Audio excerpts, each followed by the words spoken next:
This call is now being recorded.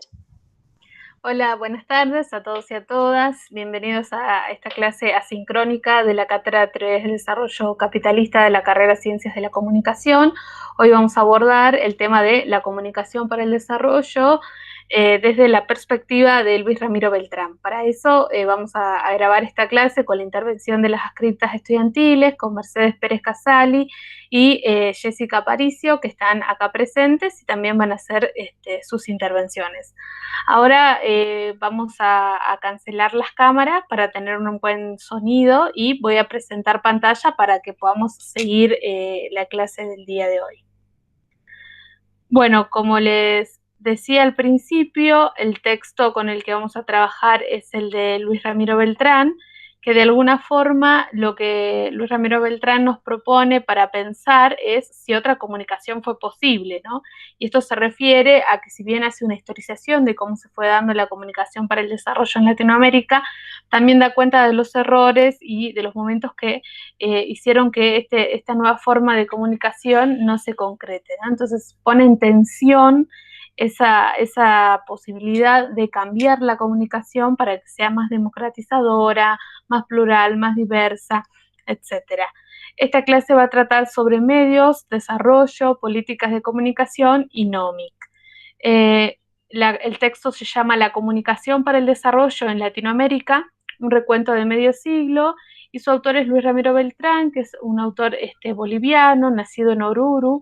Él fue periodista, escritor, comunicador y también fue investigador social y promotor del desarrollo nacional. Además, Luis Ramiro Beltrán es muy reconocido por ser uno de los pioneros de la Escuela Latinoamericana de la Comunicación, por lo tanto es un autor que hemos leído en varias oportunidades durante la carrera, desde primer año, porque es un autor que retoma ciertos conceptos y ciertas características que nos permiten pensar la comunicación desde esta carrera de comunicación en la universidad pública.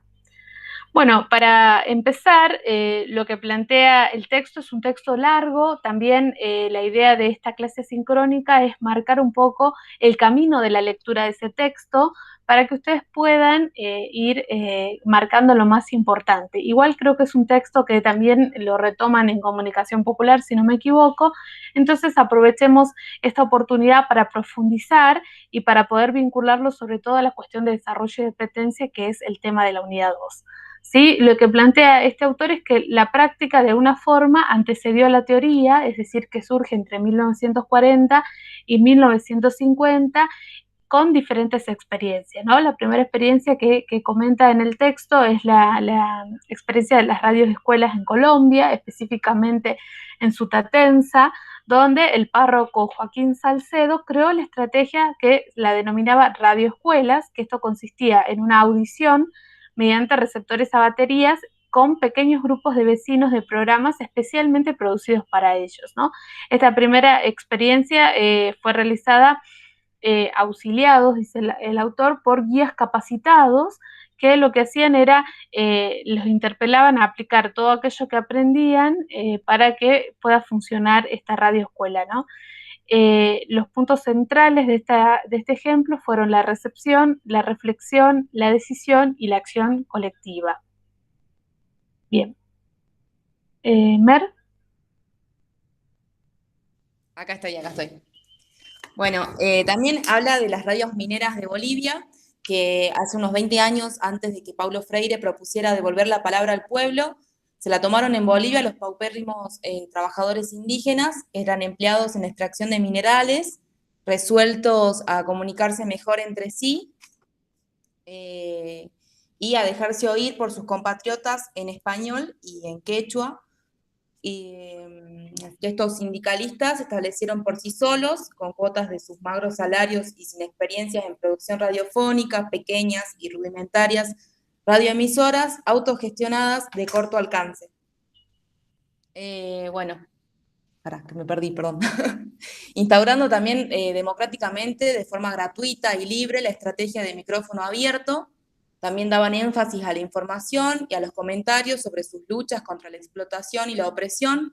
Hacían sus programas en iglesias, en escuelas, en mercados, en canchas deportivas y plazas, y así llegaron a operar como radios del pueblo. algunas también de las cuales serían mucho más tarde objeto de violencia y represión gubernamental. Bien.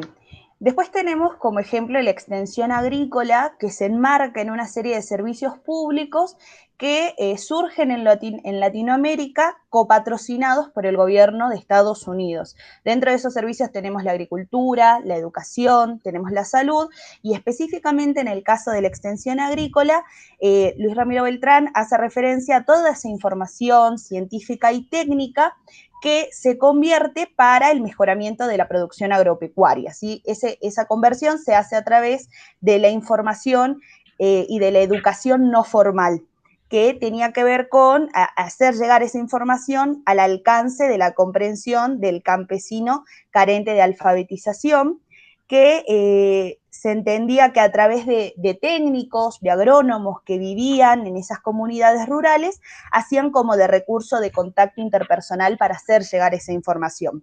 Y lo hacía a través de medios de comunicación, de radios, de folletos y de carteles. Bien, estas experiencias que fuimos contando fueron específicamente en base a la práctica de la comunicación para el desarrollo, pero el caso de la teoría llega a fines de 1950 recién y se da en primer lugar en Estados Unidos. En 1958, Daniel Lerner publica un estudio realizado con datos de medio centenar de países sobre la extinción de lo que se llamaba la sociedad tradicional para dar paso a la modernización de ella, ¿no?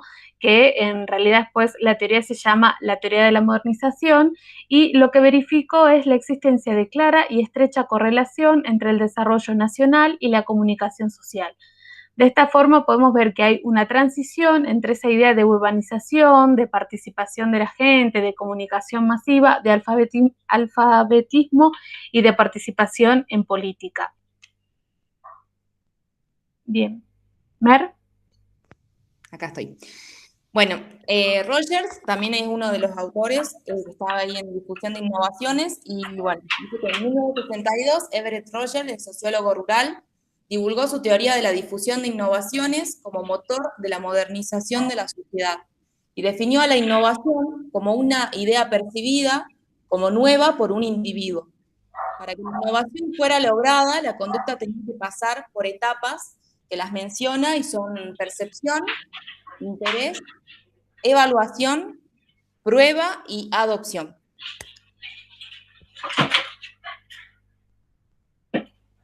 Bien.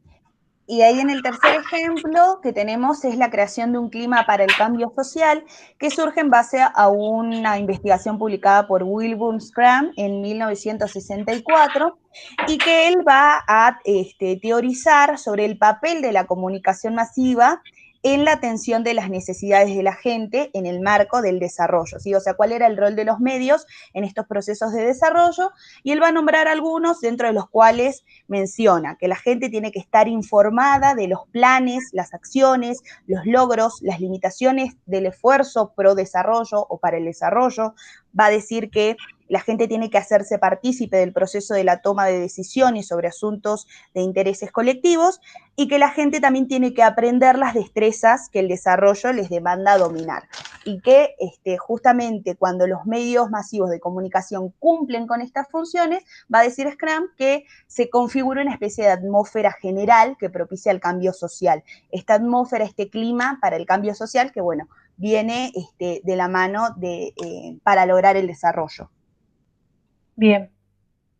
Después de estas etapas, tanto de teoría como de práctica, en 1960 surge la comunicación alternativa, ¿no? Esta idea de las radios escuelas de Colombia rápidamente fue surgiendo en otros países, y una de las experiencias es la experiencia de Radios Peñas en Bolivia, que era una radio que estaba organizada y llevada a cabo por indígenas aymaras de la zona rural de Bolivia, y fue una experiencia también en cuestiones prácticas que se dieron de manera fuerte ya una vez que se había difundido las experiencias anteriores, ¿no?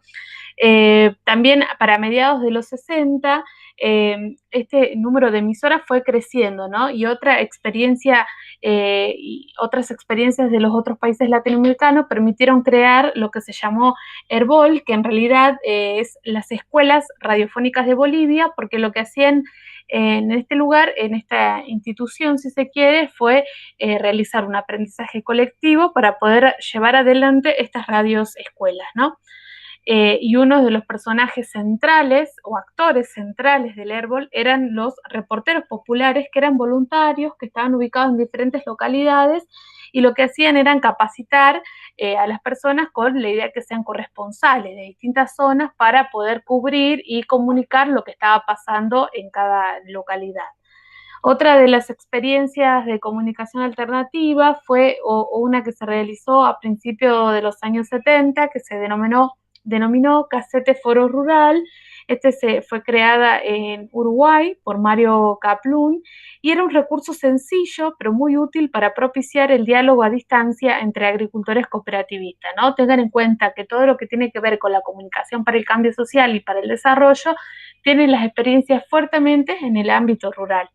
Otra de las experiencias es la denominada de cabinas radiofónicas, desarrollada en Ecuador, que eran puestos de grabación y de contactos establecidos en territorios campesinos por un sacerdote, ¿no? También pensar que el lugar que ocupaba la iglesia en esos momentos era muy importante porque, sobre todo en las zonas rurales donde no tienen mucho acceso, y la iglesia hay siempre una iglesia en los pueblos rurales, tomaba ese rol también de educadores, ¿no? Entre comillas, y acompañaban esos procesos de comunicación. Por eso hay en varias de estas experiencias hay sacerdotes, hay miembros de la iglesia como partes centrales de esos primeros impulsos.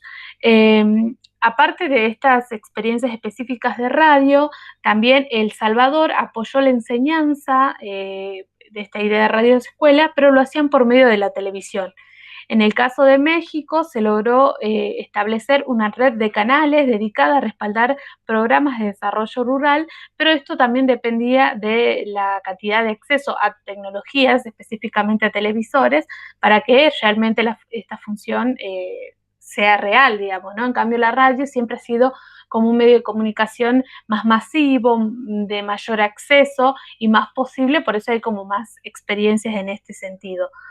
Otra de las experiencias de comunicación es la denominada prensa nánica, desarrollada en Brasil, y esto consistía en pequeños periódicos que podríamos decir que eran clandestinos, pero en realidad lo que planteaban era de alguna forma una resistencia del pueblo a las dictaduras que se realizaban en ese momento.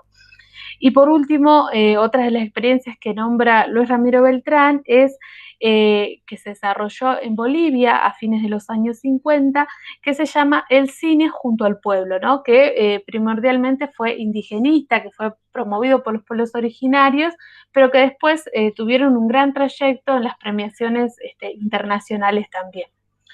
Bueno, después a mediados de los años 60, paralelamente a lo que estaba ocurriendo con la comunicación alternativa, surge un movimiento regional de economistas y científicos sociales que inició un cuestionamiento crítico a aquel modelo que existía ya, que era dominante, que era hegemónico, y lo que se planteaba, o lo que planteaban estos economistas y estos científicos, era una denuncia y una propuesta, ¿no? Esto es lo que se llama teoría de la dependencia, y es un poco de lo que habló el profe Gerardo Bianchetti en la última clase en vivo. Lo que hacía este grupo de economistas y científicos es destacar la pronunciada y perjudicial injusticia que prevalecía en el intercambio comercial de bienes y servicios entre la región y entre Estados Unidos de América. Es decir, venderle barato materias primas y comprarle caro productos manufacturados, producía un déficit crónico y creciente para los latinoamericanos. Entonces, esa situación de dependencia que existía mediante el comercio fue lo que generó que este movimiento de intelectuales produzcan y propongan la teoría de la dependencia, ¿no? También es real y hay que plantearlo de que más allá de que estos movimientos planteaban y daban a conocer estas posiciones, pasó que ningún gobierno logró escuchar o ningún actor político logró escuchar efectivamente y accionar a partir de estas indicaciones que venían realizando los movimientos intelectuales. Entonces eso llevó a que en el año 1970 se produzca un fracaso del modelo foráneo impuesto, se produjo una crisis y también un aumento de la deuda externa, que por supuesto cada vez que aumenta la deuda externa, los principales afectados son las personas, ¿no? El pueblo, los ciudadanos y las ciudadanas. Bueno, en 1973, Luis Ramiro Beltrán propone entender al desarrollo como un proceso dirigido de profundo y acelerado cambio sociopolítico que genere transformaciones sustanciales en la economía, la ecología y la cultura de un país, a fin de favorecer el avance moral y material de la mayoría de la población del mismo en condiciones de dignidad, justicia y libertad.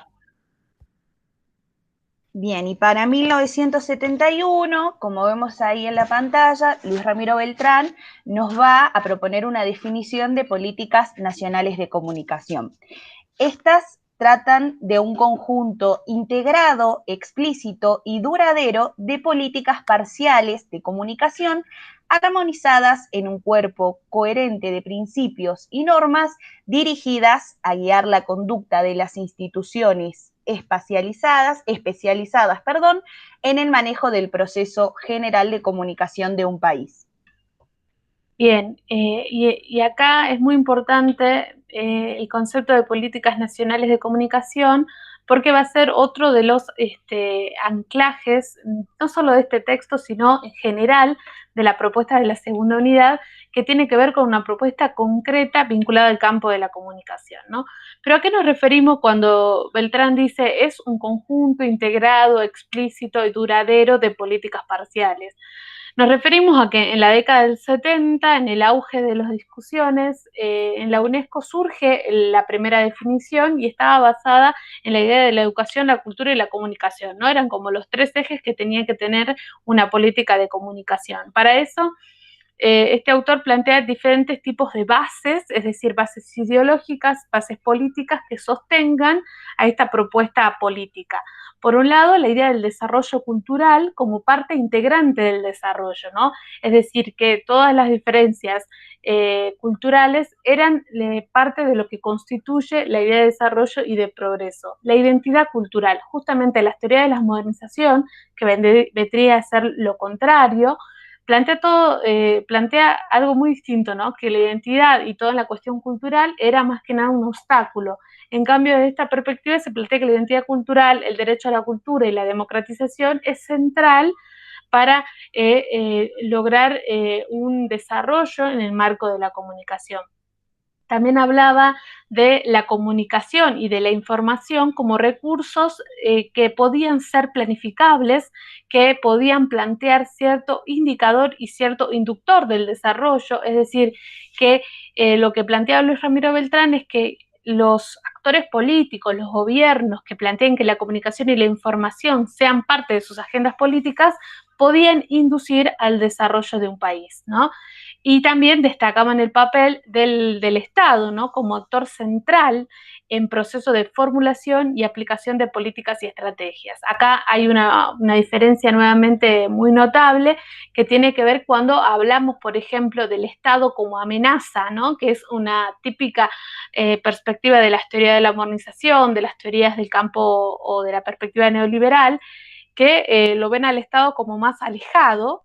En este caso, la perspectiva latinoamericana de Luis Ramiro Beltrán es incluir al Estado como un actor dentro de ese proceso de formulación y, por supuesto, es el garante de esas políticas nacionales de comunicación. Bien, entonces, la Asamblea de la UNESCO lo que propone es que haya una primera reunión en Bogotá en 1974 y en esa reunión se hace lo que se llama la Declaración de San José, que tiene 30 recomendaciones, ¿no? Y dentro de esas recomendaciones están todas estas bases políticas e ideológicas de las políticas nacionales de comunicación que de alguna forma lo que permiten es orientar las acciones políticas de un gobierno o de un Estado.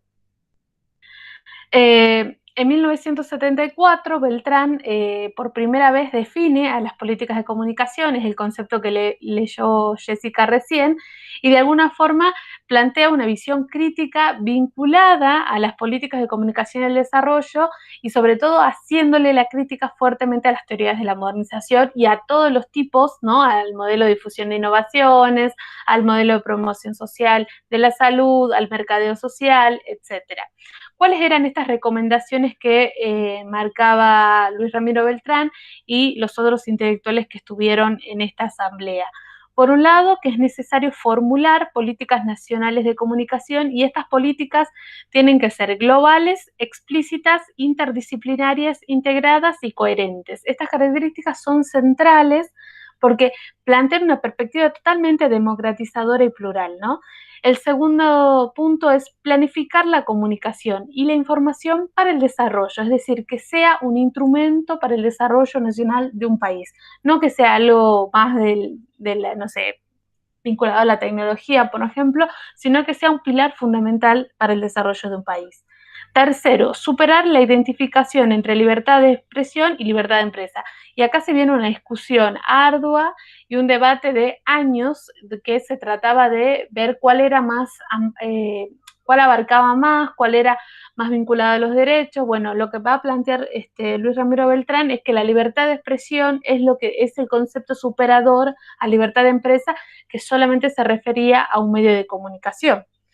Otro de los puntos es defender las culturas nacionales, ¿no? Y qué importante, esto lo vuelvo a marcar, como les decía recién, porque la teoría de la modernización plantea justamente lo contrario, porque dice que la cultura lo que hace es atrasar, obstaculizar, y en este caso lo que va a plantear Beltrán es que hay que defender esa identidad cultural porque es lo que permite generar de alguna forma una identidad nacional. Otro de los puntos es que hay que hacer que la comunicación responda a los requerimientos socioeconómicos y culturales de la población y del país. Es decir, pensaba en una comunicación popular, en una comunicación alternativa, en una comunicación para el cambio social, que efectivamente se tiene que dar en un proceso dialógico de intercambio con las comunidades rurales, instituciones, organizaciones sociales, organizaciones civiles, fundaciones, iglesias, etcétera. Otro de los puntos era exigir la participación de todos los actores sociales en las políticas de comunicación, ¿no? Era, bueno, para pensar una política de comunicación no se puede hacer solo desde el Estado o desde las academias, los intelectuales, sino justamente eso, abrir el debate, abrir el diálogo con los actores del pueblo y así construir unas políticas que realmente sean inclusivas. Y el último punto era asignar al Estado la responsabilidad exclusiva en la formulación y en la ejecución, ¿no?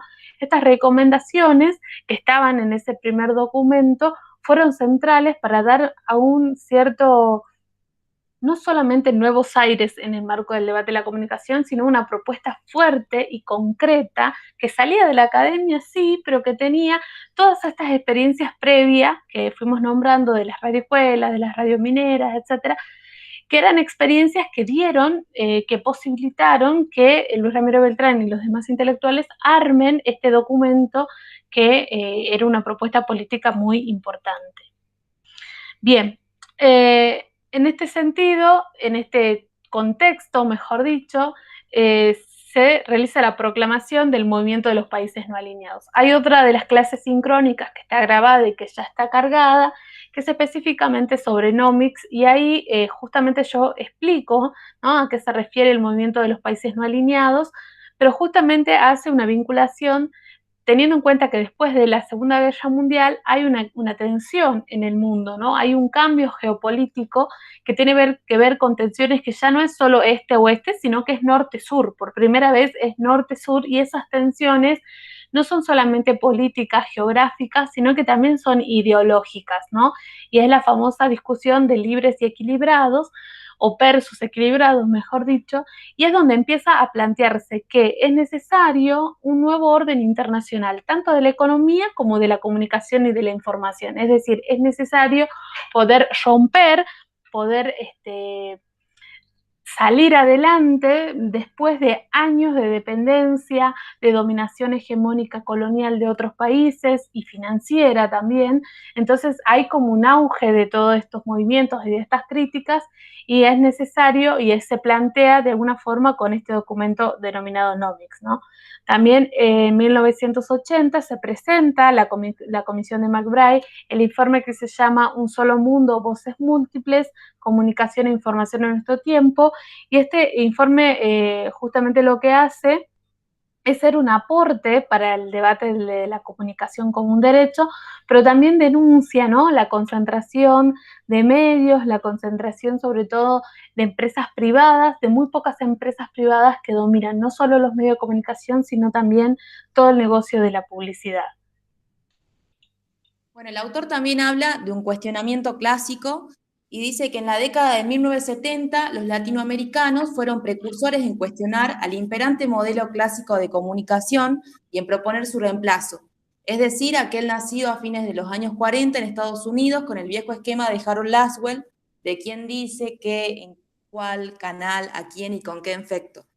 Fue refinado y expandido a mediados de los años 60 y lo criticaron por percibir la comunicación como un proceso unidireccional, o sea, monológico, y vertical e impositivo de transmisión de mensajes, también autoritario y conservador, y varios comunicólogos de la región emprendieron paulatina, resuelta y creativamente el diseño de lineamientos básicos para la construcción de un modelo diferente. O sea que se pusieron a repensar la naturaleza del fenómeno de la comunicación en función de su realidad económica, social, política y cultural. El impulso crítico precursor lo dio en 1963 el venezolano Antonio Pasquali. En 1969, el pedagogo brasileño Paulo Freire, que criticó desde el exilio en Chile al modelo clásico en su versión de extensión agrícola.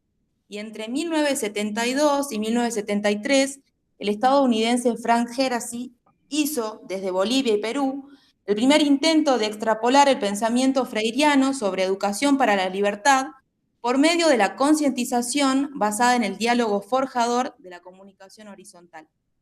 Así se fue constituyendo el núcleo generador de la propuesta para la democratización de la comunicación, cuyos adelantados fueron el paraguayo Juan Díaz Bordenave, el español de larga residencia en Latinoamérica Francisco Gutiérrez y la argentina María Cristina Mata, junto también con el brasileño João Bosco Pinto.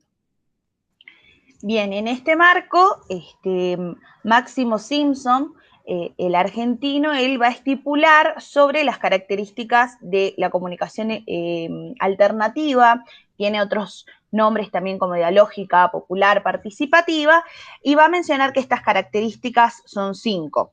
El acceso amplio de los sectores al sistema, la propiedad social de los medios, los contenidos favorables a la transformación social, los flujos horizontales y multidireccionales de la comunicación y la producción artesanal de los mensajes. Y en este marco, hacia 1980, recuperando todas estas críticas que fuimos mencionando, conjugando las propuestas que también estuvimos contando a lo largo de la clase, Luis Ramiro Beltrán va a esbozar lineamientos para un modelo de comunicación horizontal que va a conjugar factores independientes como lo son el acceso, el diálogo y la participación, y va a proponer un nuevo concepto pensando ya en la comunicación alternativa para el desarrollo, y va a decir que esta comunicación alternativa para el desarrollo democrático es la expansión y el equilibrio en el acceso de la gente al proceso de comunicación y en su participación en el mismo, empleando los medios para asegurar la justicia social, la libertad para todos y el gobierno de la mayoría. Muy bien. Otro de los puntos centrales durante esta época fue la constitución de ciertos organismos que de alguna forma muchos de ellos siguen estando y fueron centrales para lo que es la constitución de la comunicación para el desarrollo en Latinoamérica, ¿no? Por un lado, la constitución de ALER, que es la Asociación Latinoamericana de Escuelas Radiofónicas. También está FELAP, que es la Federación Latinoamericana de Periodistas, ALAIC, la Asociación Latinoamericana de Investigadores de la Comunicación, y FELAFAX, que se une a la CIESPAL, que es la Federación Latinoamericana de Facultades de Comunicación. También es importante dar cuenta que en esta etapa empiezan a emerger en muchas de las universidades públicas las carreras de comunicación y se empieza a conformar también una mirada de comunicación vinculada al modelo latinoamericano, ¿no? Donde Luis Ramiro Beltrán y todos los autores mencionados por las adscriptas tienen que ver con no solo la constitución de una mirada, sino también con las experiencias que van marcando historia en un proceso que hoy muchos de ustedes se están formando, ¿no? Entonces es importante dar cuenta de estas constituciones, de estas organizaciones, de estas instituciones, porque son las que sostienen, ¿no? Por ejemplo, la IC, la FAX, son distintas asociaciones que hacen congresos todos los años donde muchos investigadores, comunicadores, docentes, estudiantes participan proponiendo ponencias, relatos de experiencias, etcétera, y donde la comunicación de alguna forma se sigue gestando, ¿no? Porque no es algo que ya pasó, sino es algo que está en construcción. También vemos que en esa etapa se da un análisis crítico, estamos hablando de los 70, ¿no? General de la investigación en comunicación en la práctica en la región bajo modelo foráneo. Es decir, empieza a haber una crítica interna sobre cómo investigar, cuáles eran los objetos de estudio, quiénes marcaban las agendas de investigación, y eso no se había dado antes. Y entonces también como que toda esta oleada de pensar una nueva forma de comunicación también permitía pensar otras formas de investigar el campo de la comunicación. Y como les decía hace rato, ante todas estas llamados de atención, ningún gobierno prestó atención a estas proposiciones, entonces de alguna forma la crisis se agudizó. Entonces llegamos a 1980, a una etapa que se denomina la década perdida.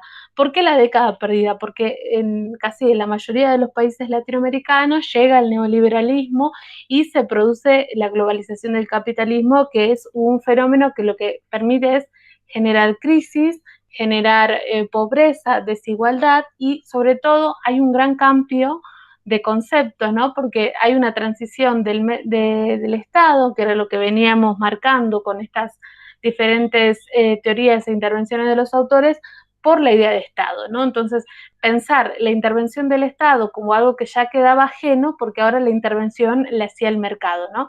Entonces, en términos económicos fue una década perdida, en términos más que perdida también fue una década de atrasos, ¿no? De mucho problema, de mucha crisis y mucha desigualdad, pero no fue perdida para la reflexión y la acción de los investigadores latinoamericanos, ¿no? Porque fue como un momento de suspensión, si se quiere, por estas cuestiones que pasaban, pero que permitieron avanzar en la investigación y la acción de estas experiencias latinoamericanas en comunicación. Y así llegamos a lo que se denomina el reinado del orden, que es más o menos en la década de 1990, que, bueno, si bien en Argentina en 1990 nosotros seguimos con un periodo de neoliberalismo, en algunos países eso iba cambiando, digamos, ¿no? Pero acá empiezan a aparecer otros autores, ¿no? Como Jesús Martín Barbero, que empiezan a plantear que la circulación en un solo sentido, es decir, vertical, no funcionaba, ¿no? Entonces, esa idea de la comunicación horizontal que hace rato les mencionaba Mer, empieza a tomar más fuerza porque empieza a poder discutir y cambiar esos modelos tradicionales. Y también esa idea de centro-periferia, que también lo plantea el texto de Cardoso y Faleto, esa distinción, ¿no? ¿Por qué? ¿Qué necesidad de hablar de esas distinciones, de hacer esas desigualdades, esas diferencias? Entonces había un poco de cuestionamiento alrededor de eso y también se produjo un intercambio directo y recíproco entre los centros jerarquizados vinculados a la comunicación, ¿no? Entonces como que se empiezan a armar estas redes que era como que en distintos países habían personas investigando, accionando, generando experiencias de comunicación popular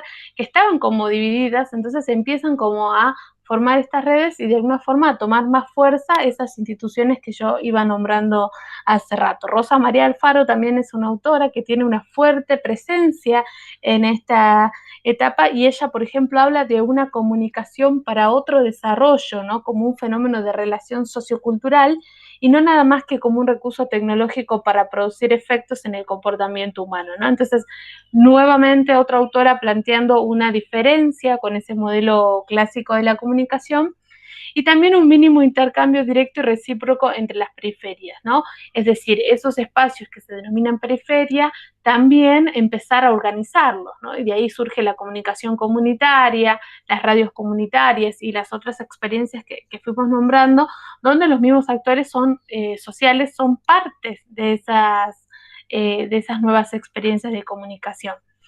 Y finalmente llegamos a una de las últimas etapas, a la penúltima etapa, que es la de la comunicación para el cambio social, porque de alguna forma acá ya se empiezan a materializar esas experiencias, esas diferentes propuestas que iban circulando años anteriores, y también porque hay una fuerte presencia para investigar la comunicación para el cambio social, que no es menor, ¿no? Es empezar a invertir, hay instituciones que invierten, que promueven, y esa es también una posición política para poder generar un impulso y un sostenimiento a futuro.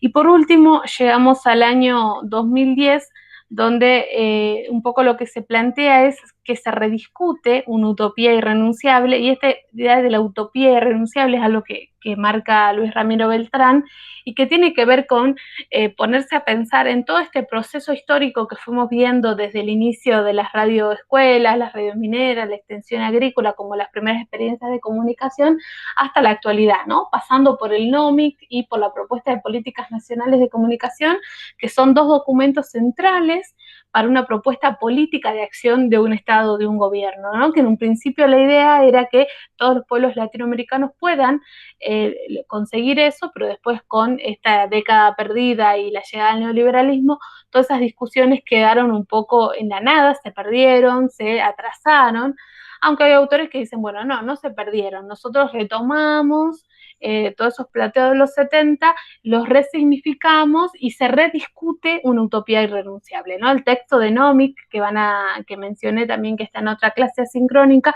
justamente lo que plantea es 20 años después de esa primera discusión en la Asamblea de la UNESCO en los años 70, ¿qué pasa 20 años después, no? Y justamente los autores van a coincidir en que no es una lucha netamente económica vinculada a la propiedad y a la concentración, sino que es, y sobre todo, es una lucha política, una lucha simbólica por el poder de los medios de comunicación, que no es solamente una cuestión de beneficios por intereses privados, sino que tiene que ver justamente con el mensaje, ¿no? Con aquello que uno transmite y la importancia que tiene hoy el mensaje en las sociedades. Entonces, cerramos la clase de alguna forma interpelándolos y haciéndolos pensar sobre esta idea que plantea Beltrán, ¿no? Y justamente dice, no hay que renunciar a la utopía de una comunicación democratizadora, plural, diversa. Entonces, él plantea, ¿es posible esa comunicación? Y bueno, nosotros desde nuestros recorridos, de nuestras investigaciones, de nuestros lugares, tenemos que sostener de que sí es posible esa comunicación, ¿no? Incluso desde nuestra carrera de comunicación en la Universidad Pública de la provincia de Salta, planteamos que es posible, ¿no? Entonces, por eso sostenemos, impulsamos diferentes proyectos de investigación, de extensión, de intervención, donde nos permiten aplicar la comunicación a otros campos que quizás no están tan aventurados, no tan trabajados, como es por ejemplo, la cuestión rural, las radios comunitarias, y esas pequeñas experiencias que lo que generan es parte de la teoría, sí, generan teoría, pero sobre todo generan un compromiso social con las universidades, o eso que se llama extensión universitaria, que también de alguna forma es horizontal, ¿no? Que va, que circula, que viene, como nosotros partes de una institución pública donde llegamos para estudiar, para aprender, para formarnos, para ser profesionales, pero con un fuerte compromiso con la sociedad, que es quien efectivamente sostiene este tipo de instituciones públicas como nuestra universidad. Entonces, les dejo pensando esa pregunta y también los convoco como a pensar esta idea de la comunicación si es posible o no es posible, teniendo en cuenta que en el trabajo práctico, en el punto número 3, el trabajo práctico número 2, el punto 3 dice concretamente que ustedes propongan un modelo de comunicación, una propuesta de comunicación anclada en el territorio, ¿no? Entonces es un desafío también porque es pensar desde su lugar, ¿no? Desde el lugar que ustedes están, que puede ser la ciudad de Salta o una localidad del interior u otra provincia, desde el lugar que ustedes están, desde su comunidad, de su reconocimiento, qué política de comunicación se puede proponer y vale soñar y vale idealizar, porque para eso están las utopías, dice Luis Ramiro Beltrán, pero pensando, ¿no?, en todas estas recomendaciones que nos dan los autores para pensar una comunicación más inclusiva. Así que les agradecemos que hayan llegado hasta el final de la clase, espero que les haya servido, y ya saben que cualquier duda, cualquier comentario lo pueden hacer por la plataforma o por los mails. Los saludamos acá con las chicas, gracias Jessy, gracias Mercedes, y nos encontramos en una próxima clase.